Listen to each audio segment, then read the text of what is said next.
Hey, hello and greetings to this beautiful now moment. Beloved earth angels, light workers, healers, visionaries, truth seekers. This is for you. If you've had maybe a lifelong struggle with the way you were treated by your parents or maybe one of your parents, this video is for you. Stay tuned, as this is really important, how to actually really solve once and for all maybe the anger, the resentment, maybe shame or guilt that you've been feeling in you just because the way you are.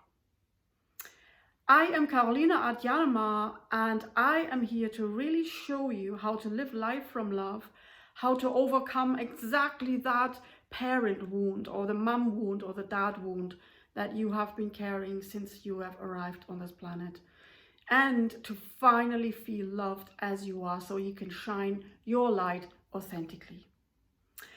Okay, so I've just finished a session with a client who had exactly that problem. And the problem really was that her dad was very controlling, and he told her over and over again that she had to be a certain way, which meant as a woman she has to be beneath the man, the dad, in that case, that she had to just listen to what she was told, follow it, don't speak back, just do it and shut up basically. And of course that was very oppressing, that was very smothering her own unique, very lively and spirited self that she was as a child, and still is of course, but the child never goes. But her inner child was completely smothered and could not understand that sort of behavior. It was completely alien to her. Why can a dad be so controlling and overpowering, so unloving really, to actually hit her at times and become abusive, really angry? That would make her feel very scared all her life, whenever he appears or whenever another person was showing a similar behavior that he showed. And she really grew up learning that whatever about her was wrong, everything about her was wrong. She could not show it. She really had to make sure that she would not be herself and try to fit in with this really strict controlling rule that she had to follow this certain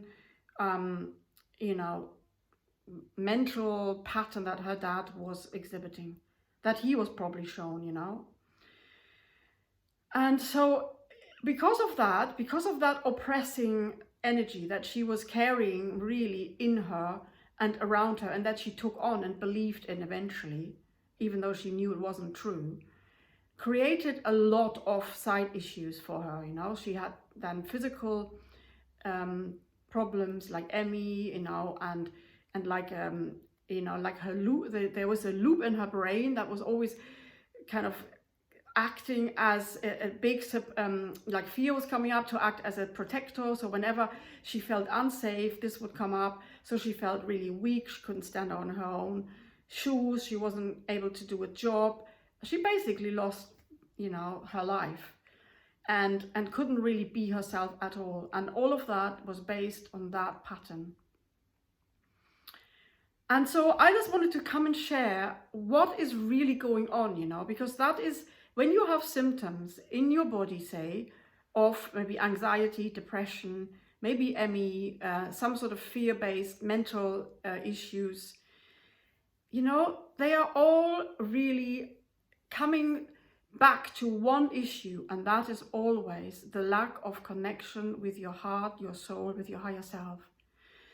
And those illnesses are really showing me that your life is run by your mind, and that you're doing everything in your life really in accordance with what the mind is saying. And the mind is always telling you the story, again and again, the story that you have experienced. They say it's like a loop, it's always the same.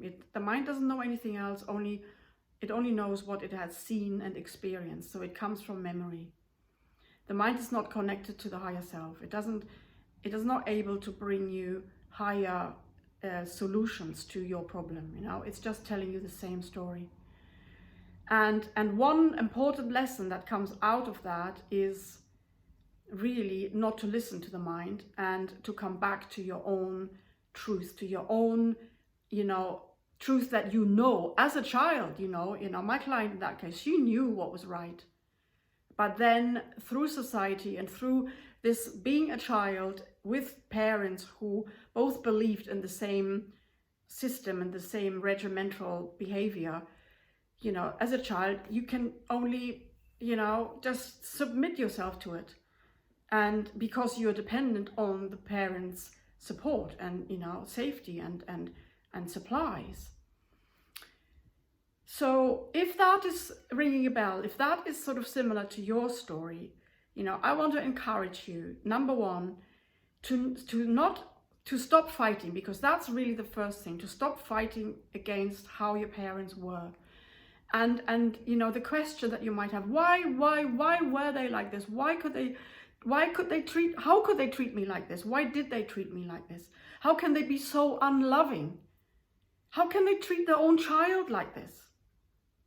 And I know all that. I know those questions because I had the similar story with my own mum. Although she was really coming from love and she was trying, you know, she was not controlling or anything. She was trying to do her best, but she wasn't able to understand me and she wasn't able to see me how I was. And she would only just come from herself and teach me what she felt she needed it, you know. And that is, of course, the case for our parents always. So, you know, in that moment, you really want your parents to change, you know, maybe even if when you're already 40 or 50 or whatever, you still feel like you want to change the parents. They really need to change. They shouldn't have been like that. And, you know, it's not acceptable. That way, you keep on battling with what was. You keep on resisting the way life presented you with a lesson, really. It's a soul lesson. And therefore, you yourself go around in circles and you don't get out of that. And you might say, I really had enough of this. I want this out. I want this to be gone from my life. You know, I want to turn my back to it. I want to, you know, put the lid on, whatever. But none of that is helping, right? So what I want to invite you to really do is to stop the running. Maybe you even have dreams, you know, because that's the last result. If you have had already body symptoms and maybe body pains, maybe you've got anxiety, depression, and now you also got dreams. These are all signs from the universe, from life itself, showing you, please look at this. And this is what I want to encourage you to do, to stop running, to stop resisting, to stop wishing it any other way, and instead to just turn around, to look at that anger or that fear that you might still carry strongly in you. And to make yourself available to it, to actually look it right into the eyes and to say, okay, I'm here, I'm listening. Okay, what is there? And then really go into that feeling, you know, really allow yourself to go into the depth, the core of that feeling and feel it. Allow it to be there. Nobody has maybe ever allowed yourself when you were a child to express what you were feeling. And so therefore the feeling and the emotion is still locked up. And that's the first step, you know, they have to be unlocked. They have to be allowed to be visible because your parents didn't want them. But you have to love yourself so much that you are saying yes to everything that's going on within you. Even the worst rage and, or, you know, bitterment or fear as well, you know, being really scared of maybe the authoritarian dad that you had. So this is the first, you know, act of the love that you can do for yourself, to really meet it, acknowledge what's there, to listen, to feel. And then, what I do sometimes with my clients, I work very intuitively, and it's hard to tell you what to do when I don't know you, I don't work with you. But what is very, very important is then to pull your little child into your heart, to kind of reach out to her, and to embrace her, to give her the understanding and the love that she's wanted all along, and to tell her those words that she wanted to hear from her mum or dad, and then become her dad, her mum, become her parent, and pull her into your heart, so she's now with you. She's not separate anymore, and she's not then able to keep on telling you the same story, and I need to be heard, and I need to be loved, and I need to be treated like this, and don't do this and don't do that, because that's of course what the child kept on saying. So once she's in her heart, you can then live closely together, and she feels supported and loved and safe, and that's really all she wanted. But then the next step also is to pull back your energy, to take back your power that you have left with your parents. And the power you give them is by saying, you should have done this differently. I want you to love me. I want you to do this. I want you to support me. I want you to see me. I want you to cherish me. I want you to tell me that I'm unique and that I'm special and that I'm loved. So you have all your life waited for that, maybe. And you sort of survived, you kind of, put it maybe aside and try to not think about it, but it's not going to go, right? What you wanted there is still there. You still want it. And because you want it, and you keep on sending out the energy of, I need this, I want this, I demand this, you probably also find relationships where a similar story comes about then.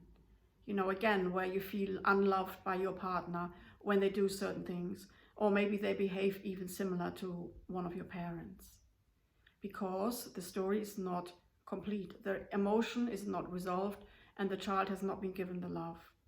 And you are looking outside for the love that you really already are.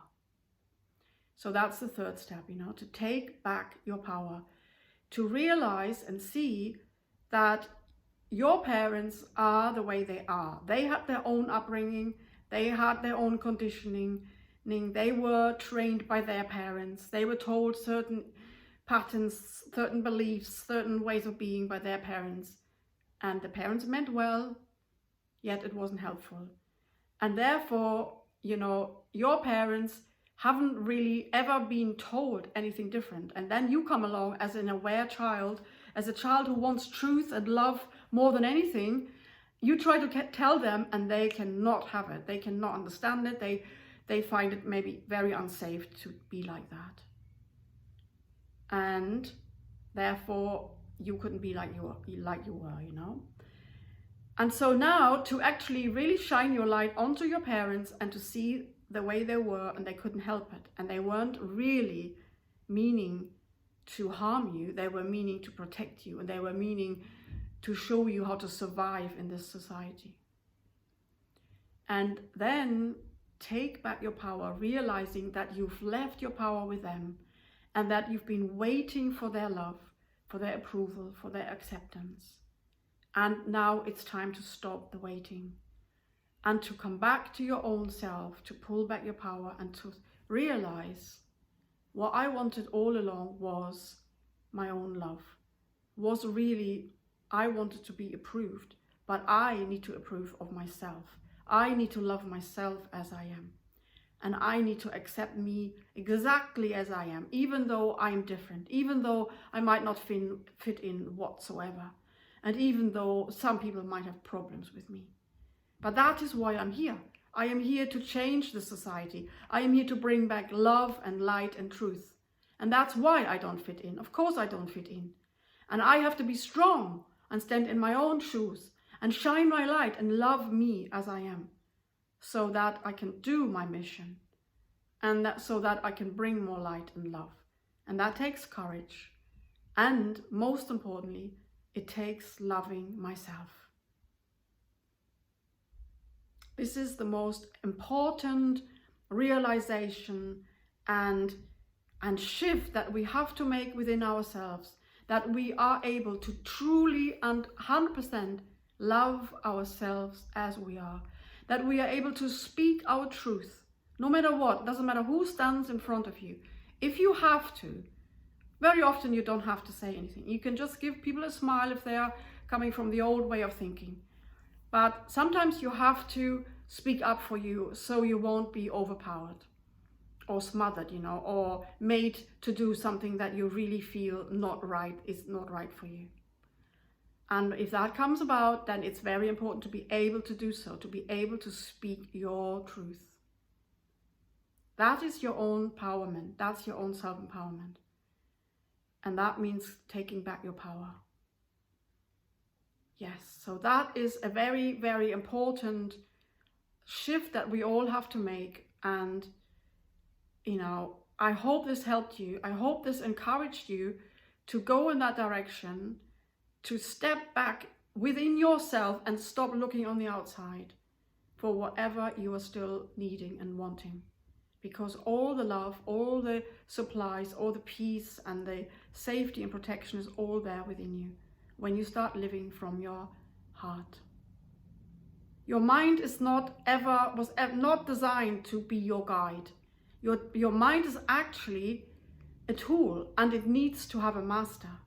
The mind must not be run rampant like it has been in our society. And most people are still just listening to the mind. Oh yeah, if my mind is saying that, then it must be true. And it never is, because we need to guide ourselves. We need to be our own boss and guide ourselves from our heart. And the mind needs to be taken under our wings, and it needs to be told what it's good for, what it's needed for, and no longer be the boss. It actually never wanted to be the boss or the master of us. But because there was no boss around, nobody, in society would actually control the mind so that it doesn't come up with unhelpful, egoic viewpoints. So that's another exercise that we have to apply if we really want to live from our heart, from our love, from our truth. The mind is here to be our helper, to be our tool, not our master.